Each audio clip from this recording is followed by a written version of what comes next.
Guys இப்போ பார்த்தீங்கன்னா, நம்ம சுந்தர் சி டைரக்ஷன்ல உருவாக போற தலைவர் 173 படத்தோட ப்ரோமோ வீடியோ பார்த்தீங்கன்னா, நம்ம ஆர்கேஃபிலேருந்து அஃபிஷியலா ஷேர் பண்ணியிருக்காங்க. ஸோ இந்த அஃபிஷியல் வீடியோ பார்த்துட்டு எல்லாருமே ரொம்ப ஹாப்பியா இருக்காங்க. ஸோ ஏன் அப்படின்னு பார்த்தீங்கன்னா, ரொம்ப வருஷம் கழிச்சு நம்ம தலைவர் அண்ட் கமல்ஹாசன் 2 பேருமே ஒண்ணு சேர்றாங்க அப்படின்றது ரொம்ப சந்தோஷமான ஒரு விஷயமா பார்க்கப்படுது. அது மட்டும் இல்லாம நேத்து 2 பேருமே நின்னுட்டு ஃபோட்டோ எடுத்த அந்த வீடியோவும் பார்த்தீங்கன்னா, பயங்கரமா இப்போ சோஷியல் மீடியால வைரல் ஆயிட்டு இருக்கு. ஸோ இந்த ஒரு அந்த ப்ரோமோ அனௌன்ஸ்மென்ட் வீடியோவே பார்த்தீங்கன்னா, பயங்கரமா இருந்துச்சு. தென் அந்த ப்ரோமோலயே பார்த்தீங்கன்னா, பொங்கல் ரிலீஸ் அப்படின்றத அஃபிஷியலா கன்ஃபார்ம் பண்ணியிருக்காங்க. ஸோ பொங்கல் டேட்ட பார்த்தீங்கன்னா, வேற எந்த படத்துக்கு விடாம இவங்க லாக் பண்ணிட்டாங்க அப்படின்னு சொல்லலாம். 2027 பொங்கலை வந்து வேற எந்த படத்துக்குமே விடாம இவங்க வந்து லாக் பண்ணிட்டாங்க. ஸோ அதே மாதிரி பார்த்தீங்கன்னா, நம்ம தலைவர் 173 படம் வந்து அருணாச்சலம் செகண்ட் பார்ட்டா இருக்கிற சான்ஸ் இருக்கு அப்படின்ற மாதிரி ஒரு பக்கம் சொல்லப்படுது. ஏன் அப்படின்னு பார்த்தீங்கன்னா, அருணாச்சலம் ஃபைனல் அந்த ஸ்டோரி முடியும் போது பார்த்தீங்கன்னா, நம்ம சூப்பர் ஸ்டார் அவர்கள் வந்து கடைசியா வந்து மேரேஜ்ல வந்து படம் முடியும். ஸோ சூப்பர் ஸ்டார் பார்த்தீங்கன்னா அவரோட ஃபேமிலியோட போய் ஒன்னா சேர்ந்துருவாரு.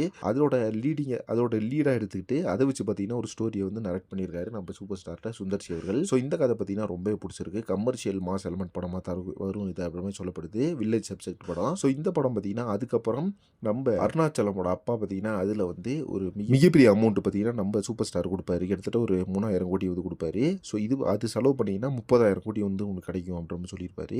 ஸோ அந்த கான்செப்டை வச்சு தான் வந்து இந்த படம் உருவாக போகுது அப்படின்னு சொல்லப்படுது. அந்த 30,000 கோடி வச்சு தான் இந்த கான்செப்ட் வந்து உருவாகும் அப்படின்னு சொல்லப்படுது. ஸோ இந்த ஒரு சப்ஜெக்ட் கேட்டோன்னு பார்த்தீங்கன்னா பயங்கரமான ஒரு ஹைப்பு, பயங்கரமான ஒரு கூஸ்பம்ஸ் கிளம்புது அப்படின்னு சொல்லலாம். ஸோ எல்லாருமே பார்த்தீங்கன்னா இப்போ இந்த படத்துக்கு பயங்கரமாக எதிர்பார்த்துக்கிறாங்க.